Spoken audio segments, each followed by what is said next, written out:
भारतवर्ष अपनी पावन भूमि और समृद्ध संस्कृति के लिए विश्व भर में प्रसिद्ध रहा है। यहाँ युगों युगों से अनेक महान व्यक्तित्व जन्मे, जिन्होंने अपने साहस, त्याग और कर्तव्य पालन से समाज को नई दिशा दी। इन्हीं महान विभूतियों में एक अमर नाम है, छत्रपति शिवाजी महाराज।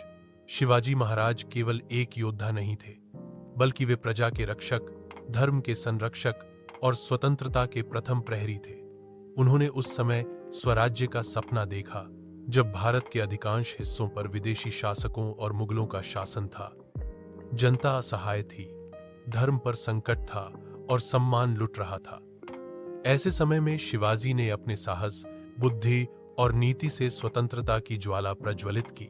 उनका जीवन किसी महाकाव्य से कम नहीं। वे बचपन से ही वीर और नीति निपुण थे। उनकी मां जिजाबाई ने उन्हें रामायण और महाभारत की कहानियां सुनाकर यह संस्कार दिया कि अन्याय का डटकर सामना करना ही धर्म है। शिवाजी महाराज का जन्म 19 फरवरी 1630 को पुणे जिले के शिवनेरी किले में हुआ। उनके पिता का नाम था शाहजी भोसले और माता का नाम था जिजाबाई। शाहजी भोसले बीजापुर सल्तनत में सेनापति थे, परंतु वे अक्सर युद्ध और राजनीति में व्यस्त रहते थे। शिवाजी का पालन पोषण मुख्य रूप से उनकी माता जिजाबाई ने किया। शिवनेरी किला पहाड़ों से घिरा हुआ था। यहाँ का वातावरण कठोर लेकिन प्रेरणादायक था। जिजाबाई अत्यंत धार्मिक और साहसी स्त्री थीं।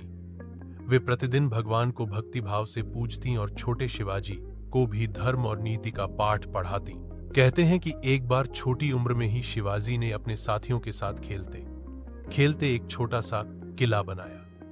उसमें उन्होंने सैनिकों शिवाजी बचपन से ही सामान्य बच्चों जैसे नहीं थे। उनकी जिज्ञा,